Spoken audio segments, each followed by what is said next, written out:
Partout en Europe, les forces attachées à notre civilisation, les forces de l'enracinement, ont progressé ou gagné, créant une véritable espérance, une vraie voie vers le renouveau. En France, les patriotes remportent l'élection et tiennent en échec Macron et ses nombreux soutiens politiques, financiers, médiatiques. Les noms de Moscovici, Juncker et quelques autres cèdent la place aux vainqueurs, Orban, Salvini, Farage notamment.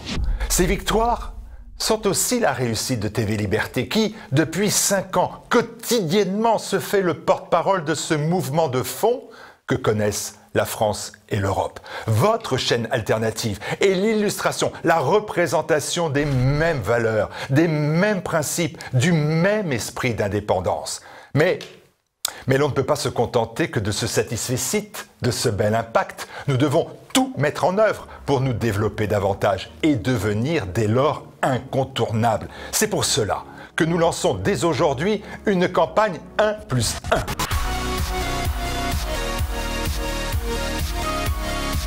1+1, les objectifs sont simples. Chaque téléspectateur qui prend connaissance de ce message doit trouver une autre personne, un ami, une connaissance dans son entourage pour faire partager et connaître les émissions de TV Liberté, pour s'abonner à notre lettre d'information et pour suivre nos réseaux sociaux. Il faut aujourd'hui, tout de suite, continuer de créer cette chaîne de solidarité combattante et renforcer notre communauté avec cette opération 1+1. 1+1.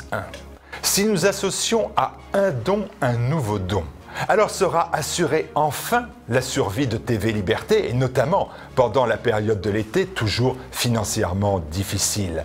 Je trouve un nouveau donateur ou je double mon propre don. Je fais vivre TV Liberté, mais mieux, je lui donne les moyens de me défendre. Vous le savez, la liberté a un prix. Alors, n'attendez pas, rendez-vous à la fin de ce message à la rubrique Dons de tvliberté.com. Le système vacille. Face aux progressistes et aux mondialistes, ce sont les peuples qui reprennent le pouvoir. Le mouvement est enclenché. C'est plus que jamais l'heure de TV Liberté. Nous avons besoin de votre aide de manière urgente. Maintenant, parce que pour nous, c'est vital.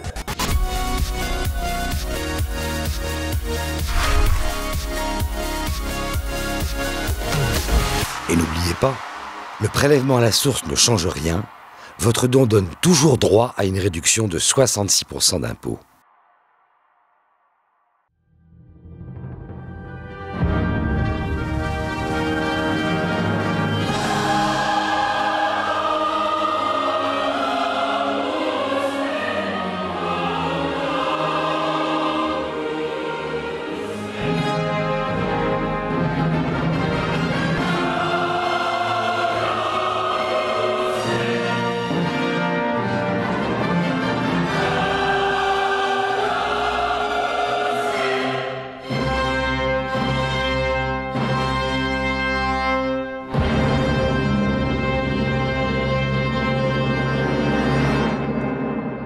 Bonjour chers amis téléspectateurs, très heureux de vous retrouver pour cette nouvelle édition de Terre de Mission, l'émission religieuse de TV Liberté. Très bonne fête de Pentecôte, une pensée spéciale évidemment pour nos amis pèlerins. Nous sommes de tout cœur avec eux et j'espère surtout qu'ils prient pour nous et pour la France qui en a bien besoin. Au programme aujourd'hui, 3 séquences sans grand rapport les unes avec les autres. D'abord, nous recevons Ingrid Dussel qui vient nous présenter un livre qu'elle vient de publier sur Humanité, cette encyclique tout à fait oubliée, occultée dans l'Église de France et qui pourtant est décisive pour la nouvelle évangélisation. Deuxième séquence sur l'Église en France, nous recevons l'abbé Michel Viaud, un habitué de ce plateau, et nous allons parler ensemble de la restauration de Notre-Dame de Paris. Et enfin, nous recevons Daniel Rebordin, qui est déjà lui aussi venu dans cette émission. Daniel Rebordin, qui est un réalisateur de films, qui a déjà fait La Rébellion cachée et qui prépare un film sur le scoutisme catholique, Promesse, et nous allons en parler ensemble.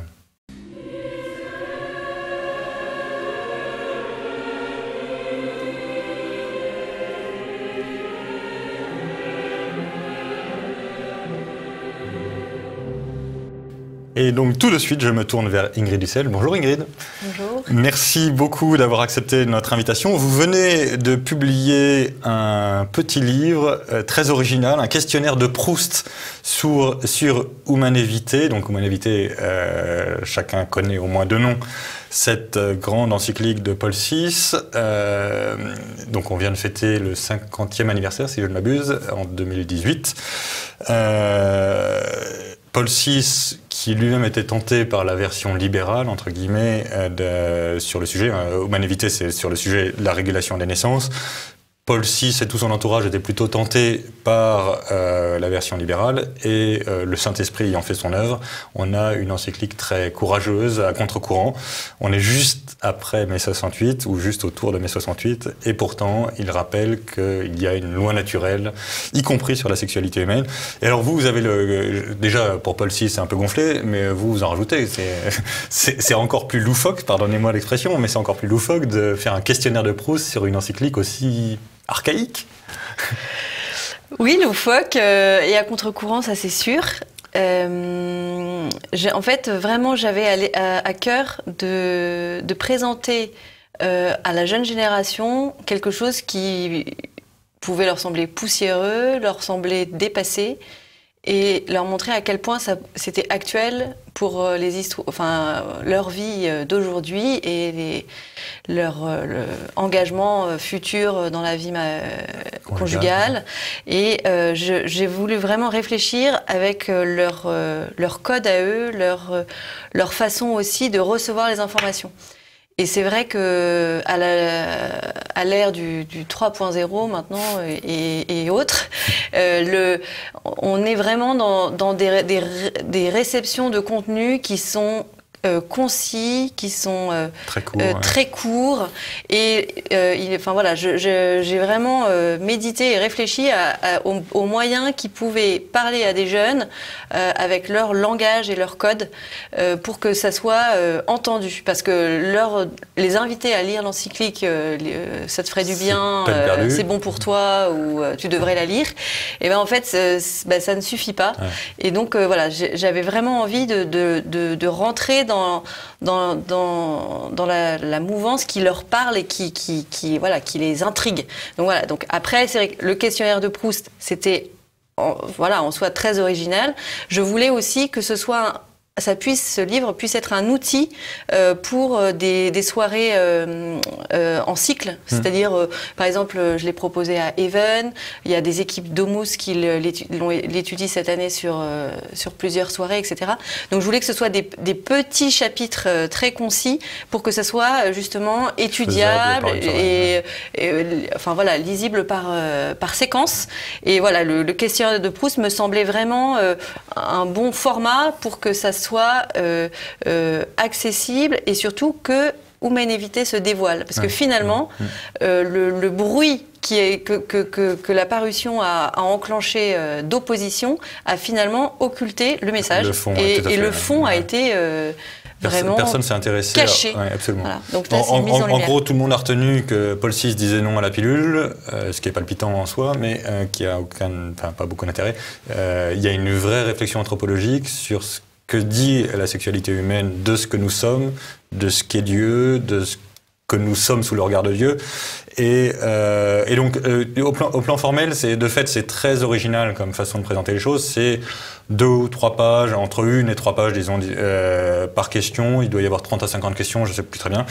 Mais donc, on voit Humanevitae sous plein de regards, sous le regard de la vertu de la femme, la vertu de l'homme, pourquoi le pape se mêle de ce qui ne le regarde pas, entre guillemets. Et donc, on va peut-être revenir rapidement à 2 questions fondamentales. Tout le monde a plus ou moins en tête ces 2 grandes questions. C'est est-ce que ça vaut toujours pour aujourd'hui ? On se doute bien qu'à l'époque de Saint-Augustin, on était contre la pilule, mais enfin, ça n'existait pas et donc le problème se posait différemment. Donc, est-ce que ça vaut encore aujourd'hui ? Et 2, est-ce que l'Église et est-ce que les clercs célibataires, vieux machistes, je sais pas quoi, sont compétents pour parler de sexualité humaine ? Et donc d'abord, sur l'actualité, pardon de caricaturer comme ça, hein, évidemment, Chers amis téléspectateurs, vous aurez corrigé de vous-même. Il va de soi que je suis un grand supporter d'humanité. Sinon, d'ailleurs, nous ne ferions pas cette émission. Mais fin de la parenthèse. Est-ce que c'est encore actuel, l'humanité ?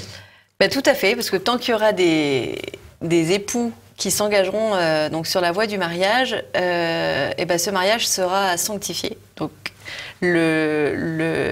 Humanevité permet de sanctifier le mariage par l'accompagnement et la désignation d'un horizon pour les couples dans leur sexualité d'une configuration au Christ. C'est-à-dire, oui, il y a aussi notre sexualité est à sauver dans le sens où elle est aussi le lieu d'égoïsme, d'orgueil, de déconsidération de l'autre, ou de l'utilisation comme un objet. Et donc, tant qu'il y aura des époux, j'ai envie de dire, il y aura un salut à espérer et à désirer. Et donc, le Humanevité est vraiment cette porte qui permet au couple justement de cheminer ensemble et de grandir. Voilà, dans l'amour vrai et l'amour pour lequel on est créé. Peut-être juste un détour par Jean-Paul II, qui est probablement le meilleur commentateur de Paul VI, spécialement de Humanevité. L'idée générale, c'est que la sexualité n'est pas quelque chose d'à côté de la personne humaine et que donc, si le Christ est venu sauver la personne humaine intégralement, il est venu aussi la sauver dans cette dimension-là, qui n'est pas une dimension pécamineuse en soi, qui n'est pas... Donc, il faut d'un côté se débarrasser des oripeaux jansénistes qui ont une forte influence dans l'Église de France depuis un paquet d'années, et puis par ailleurs se débarrasser aussi du côté hédoniste de la Révolution 68 et autres. Évidemment, l'autre n'est pas, spécialement notre époux ou notre épouse, n'est pas un objet pour notre plaisir à nous. C'est ça. C'est ça. Et c'est vraiment la théologie du corps, c'est vraiment le déploiement sous forme de catéchèse pour vraiment rappeler que nous sommes faits pour le don et que ce don va être vécu par les couples dans une union qui va être unitive et procréative. Et en fait, le monde d'aujourd'hui pousse à séparer ces deux notions, à souhaiter pour les couples des unions qui soient juste unitives et qui du coup vont entraîner qui ne le sont pas d'ailleurs. Qui sont fugitives plus qu'unitives. Voilà. Et évacuer, moi j'aime bien l'image aussi de la mettre dans un placard fermé à clé, de mettre de côté la dimension procréative des unions et de fait du coup couper le couple de sa fécondité en fait, et vraiment ce lien qui est coupé, ça va entraîner beaucoup de méfaits qu'avait anticipé et annoncé Paul VI et qui sont vécus aujourd'hui. C'est la pornographie qui va être vraiment qui s'étend et qui se déverse sur le monde, mais même dans les couples. Il faut vraiment se rendre compte que les jeunes couples maintenant, c'est classique de regarder un porno à deux. Il y a vraiment quelque chose qui est cassé à partir du moment où le plaisir est recherché bien avant le désir de communion. Et après, il y a le fait d'évacuer, entre guillemets, le bébé possible, d'évacuer cette dimension de procréation, en fait, ça déresponsabilise. Bien sûr, Et donc, ça va aussi entraîner dans notre jeunesse, surtout, je parle aussi pour tous les couples, mais surtout dans notre jeunesse, ça les incite à prendre des risques, à poser des actes, parce qu'on leur dit ne vous inquiétez pas, de toute façon, les conséquences seront gommées, effacées. Alors juste en une phrase, l'Église compétente en matière de sexualité, c'est pas un peu gonflé quand même ? Eh bien non. Non. Ce qu'il faut vraiment recevoir, je trouve, avec cette encyclique de Paul VI, c'est qu'en fait, elle est très fine, elle est très concise, mais en fait, elle s'est nourrie de toute la tradition et les enseignements de l'Église catholique. Vraiment, Paul VI s'en est nourri, ça l'a habité et il n'a pas écrit ça, sans s'en reposer dessus. Et Jean-Paul II, avec sa théologie du corps, est venu encore plus déployer cette révolution quand même, parce que on a quand même évolué dans l'Église sur ce regard sur le corps, sur la femme, sur les époux, sur justement les unions. Et vraiment, on a vraiment, au contraire, l'Église a une bonne nouvelle. Elle propose au couple un moyen de devenir saint en aimant l'autre, jusque dans sa sexualité. Et donc, en ça, l'Église a tout à fait son mot à dire, parce que... elle nous invite à la sainteté. Voilà, elle nous invite à la sainteté. Merci beaucoup, Ingrid Dussel. Donc, je rappelle que vous êtes l'auteur d'Humanevité, un questionnaire de Proust, paru aux éditions Via Romana. Humanevité, Ingrid Dussel, Via Romana. Merci. Merci à vous.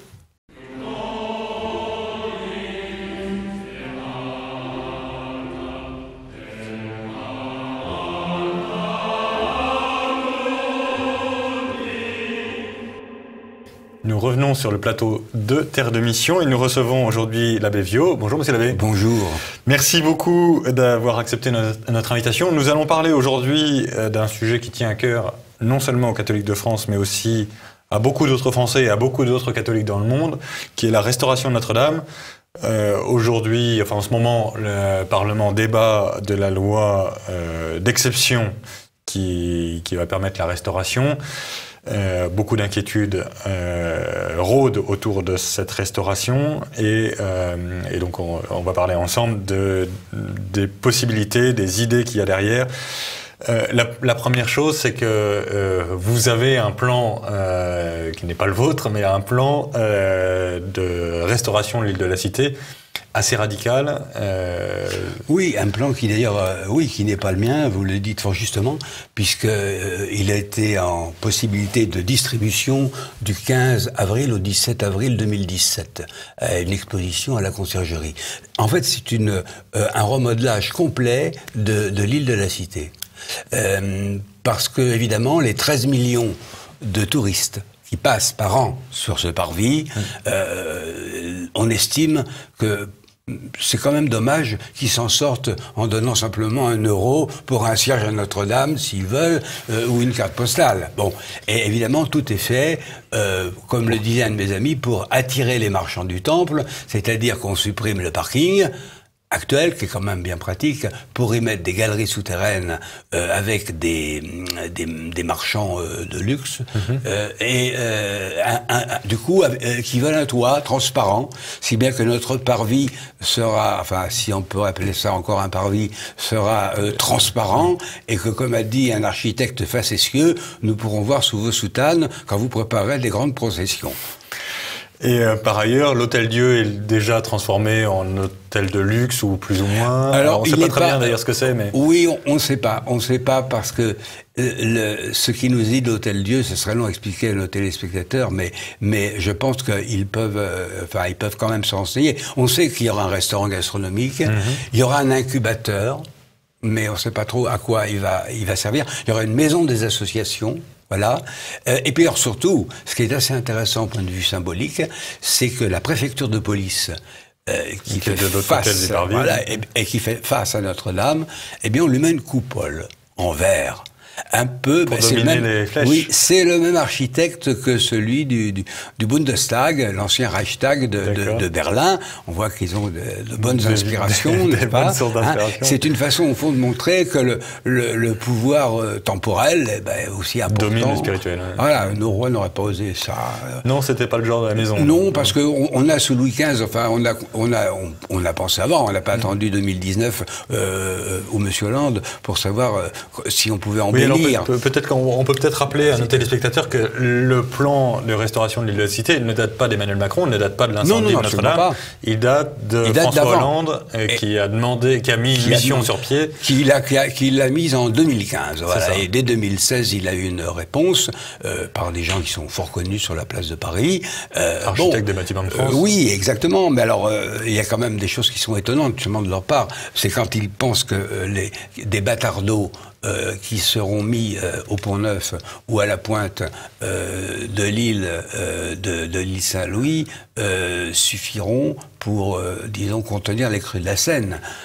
là, surtout avec les ouvertures, parce qu'il est prévu, ça je l'annonce à nos amis catholiques et puis aussi à l'archevêché, il y aura même une piscine et un port de plaisance au pied de Notre-Dame. Donc on pourra presque venir en peignoir de bain dans la cathédrale l'été quand il fera chaud.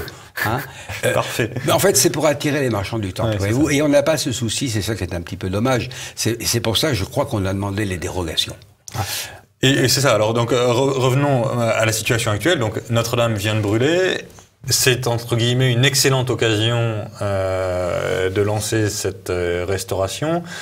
Et en particulier, c'est une excellente occasion de passer par-dessus toutes les contraintes que la Charte de Venise et d'autres traités internationaux ou nationaux nous imposent.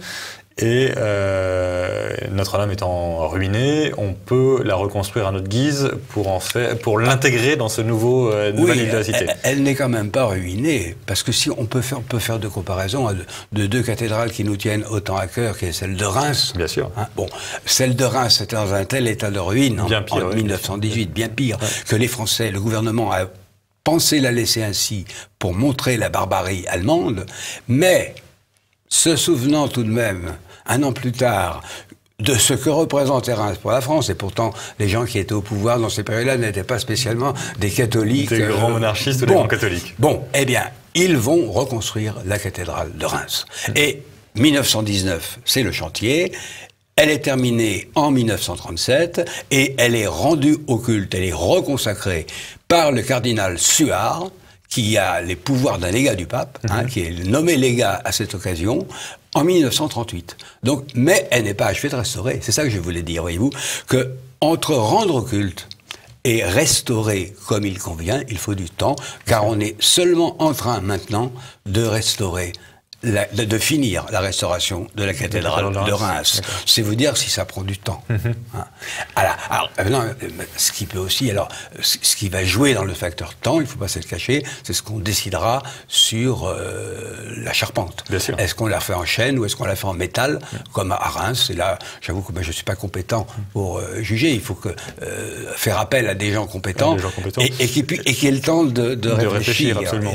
Et accessoirement, il faut découpler ces questions-là de la question fondamentale qui est de reconstruire une cathédrale à l'identique. À l'identique, ça veut dire dans les formes identiques à ce qui précédait. Ça ne veut pas dire que tous les matériaux sont les mêmes. Ça ne veut pas dire que si demain matin, l'architecture de la flèche est en bois, en métal ou en plastique ou je ne sais pas quoi, absolument. Nous, ce qui nous intéresse, c'est qu'il y ait une flèche. Voilà, et qui ressemble bien à celle du Viollet-le-Duc. C'est ça. Parce que de toute façon, là, vous avez encore un autre problème de droit. Il y a des ayants droit de Viollet-le-Duc. Absolument.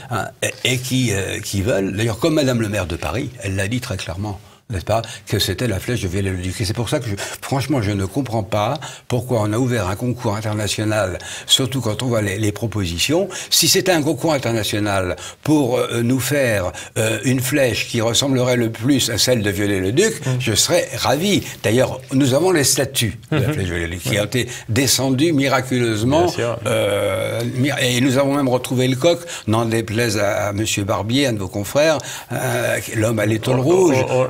On a peu de choses en commun. Oui, je sais bien, mais enfin, c'est quand même un de nos confrères qui disait le coq, il est tombé, on le retrouvera. Oh, il y aura peut-être un miracle, on retrouvera peut-être un petit bout de relique. Et ben, on a retrouvé le coq entier. On a retrouvé le coq entier avec les reliques à l'intérieur. J'espère qu'il est content, qu'il ira mettre un cierge. J'en suis sûr. J'espère même que ça va aider à sa conversion. Voilà. Mais en attendant, donc, on a un sujet artistique, architectural, et on a un sujet aussi d'affectation.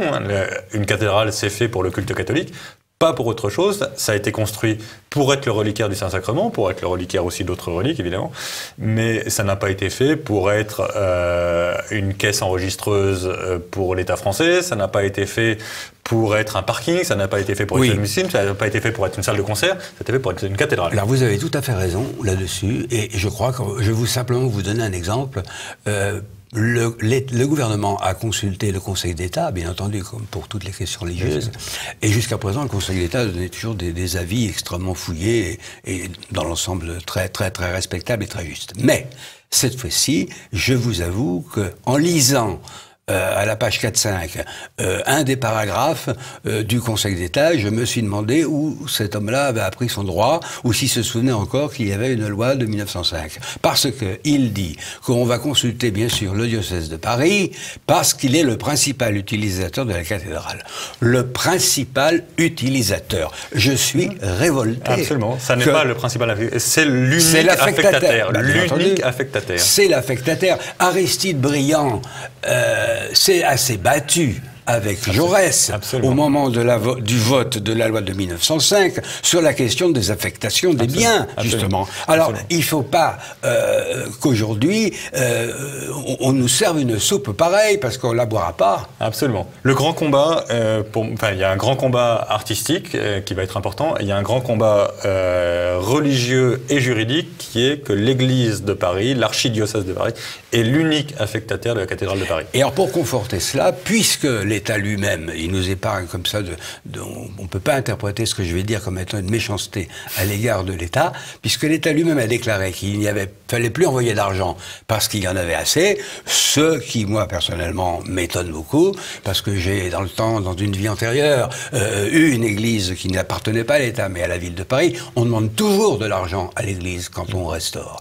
Alors, je dis à ceux qui nous écoutent, si vous voulez que envoyer de l'argent pour Notre-Dame, il est toujours temps de le faire. Et pour être sûr que ce soit bien Notre-Dame, envoyez-le à l'association diocésaine de Paris, 10 rue du Cloître Notre-Dame, 75 004 Paris. Et vous pouvez préciser, si vous voulez que ce soit plus pour le culturel, Fondation Notre-Dame de Paris, et si vous voulez que ce soit pour le cultuel, je ne sais pas, pour racheter des calices, il y en a qui ont été brûlés, enfin, je dis n'importe quoi, là, enfin, des choses qui sont plutôt liées au culte. Si on met une chaire de devant, par exemple, puisqu'elle a été brûlée complètement, celle qu'avait fait installer le cardinal Lustiger, eh bien, il faut à ce moment-là verser à l'association diocésaine de Paris, ADP de Paris. Merci beaucoup, monsieur l'abbé. Nous concluons ici, mais évidemment, nous reviendrons souvent dans les années qui viennent, dans les mois qui viennent, sur cette question très importante de la restauration de Notre-Dame de Paris. Et qu'il regarde bien le plan et qu'il s'en procure. On peut se le procurer aussi sur Internet, mais qu'il regarde bien cela.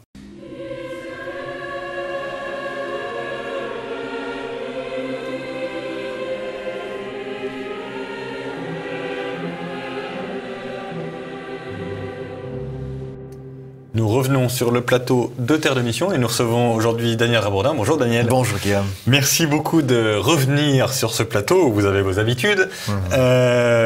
Vous êtes connu des auditeurs de TV Liberté comme le réalisateur de La Rébellion cachée, un très beau docu-film sur les guerres de Vendée, et vous êtes en train de travailler depuis plusieurs mois sur un téléfilm, un docu-film sur le scoutisme qui s'appelle Promesse.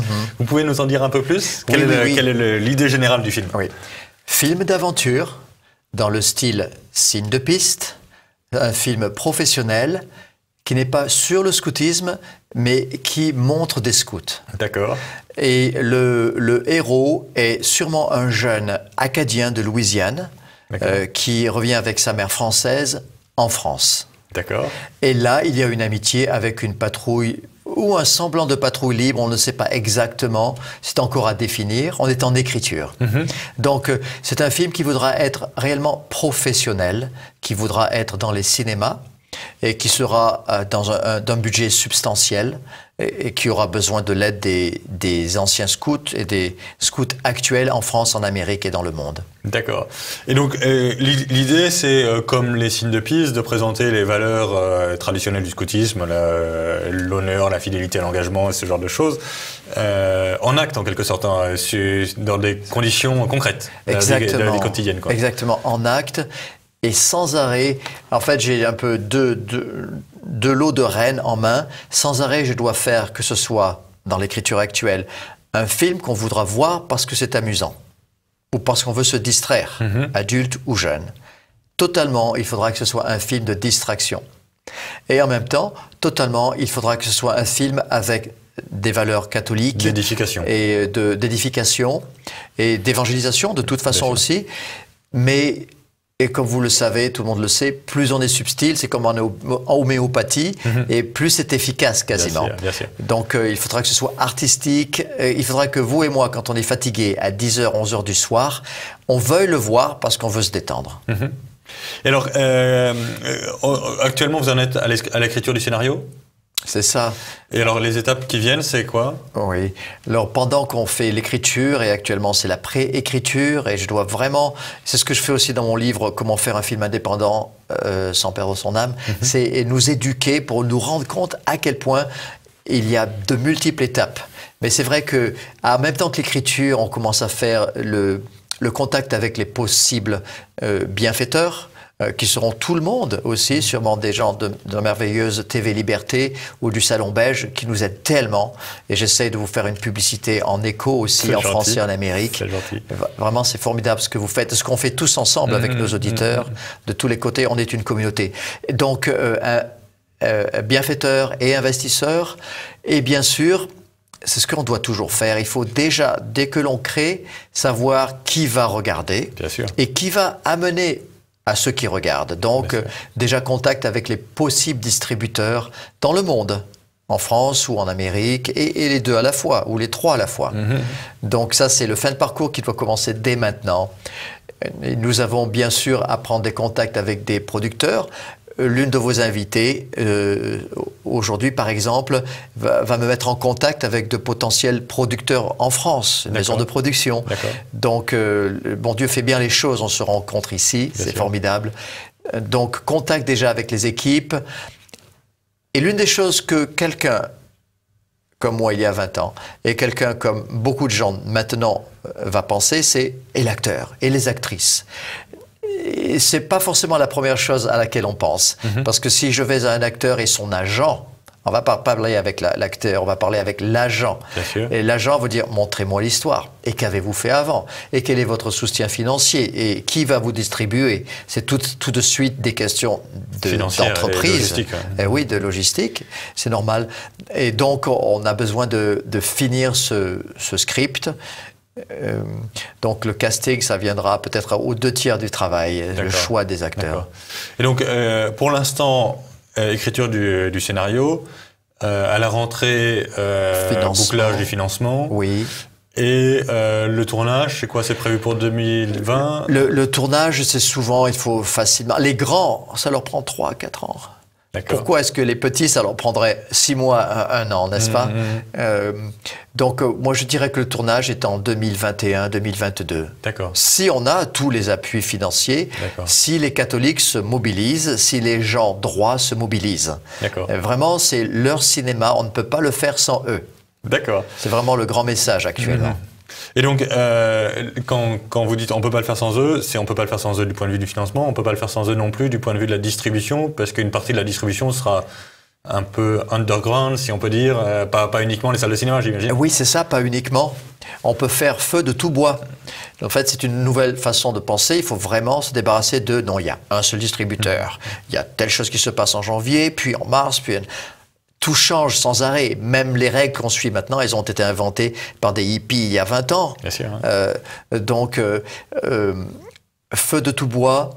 L'investissement, c'est l'investissement aussi de la relation publique maintenant. Donc maintenant, je ne veux plus de j'aime sur la page Facebook, je veux des partages. Vous voyez, il faut que les gens aient le courage de dire ce pourquoi ils sont à leurs 3000 amis. Et si moi j'ai actuellement 4000 amis dans mes réseaux sociaux, si chacun partageait, ça irait très vite. Donc il faut avoir du courage. C'est pas grand-chose. On va pas leur arracher un bras parce qu'ils ont partagé un projet pro-scout. Et puis la bienfaisance financière, quand ça va venir, on va commencer une première étape en octobre-novembre. Je fais aussi des rencontres scouts et réalisateurs dans les villes où je passe pour Rébellion cachée. Les deux films se suivent l'un et l'autre. On a fait ça à Castres et à Toulouse il y a 10 jours. Donc, une demi-heure avant la projection de Rébellion cachée, viennent les gens intéressés par le projet du film en faveur du scoutisme. Très bien. Et ça enrichit les deux publics, c'est extraordinaire. Et Rébellion cachée, donc vous continuez les diffusions tout l'été? Comment ça se présente? Oui, et tout le reste de ma vie. Et tout le reste jusqu'à mon chevet. Oui, tout l'été, on peut toujours nous le demander. Je suis sur rébellioncaché.com. et puis sur la page Facebook de Tous Vendéens. Et donc, je vais là où on nous appelle. D'accord. On a fait maintenant, en grande partie grâce à Salon Belge, énorme aide de Salon Belge, merci et TV Liberté. On a fait, devinez combien de projections en église? 160. 160 églises à chaque fois. Imaginez, redéployer le grand écran dans 160 églises, excellent. À chaque fois remonter une équipe en 3 heures de temps pour accueillir 80 personnes, des fois 300 personnes, dans un petit hameau à Blanzey. Des gens merveilleux nous ont réuni 220 personnes. Excellent. C'est formidable. Donc on réinvente, c'est ce que je disais dans notre dernier article, notre Catholiwood. Absolument, c'est l'idée. Voilà. Merci beaucoup, cher Daniel, et donc tous nos vœux pour cette nouvelle entreprise Promesse, donc un film sur le scoutisme catholique. Voilà, c'est sur cette émission que se termine notre séquence d'aujourd'hui, jour de la Pentecôte. J'espère que le Saint-Esprit va nous éclairer les uns et les autres pour que nous relevions la tête et que nous évangélisions notre malheureux pays qui en a bien besoin. Encore une fois, une affectueuse pensée, une prière pour nos amis pèlerins de Pentecôte et nous nous retrouvons la semaine prochaine. D'ici là, que Dieu nous garde.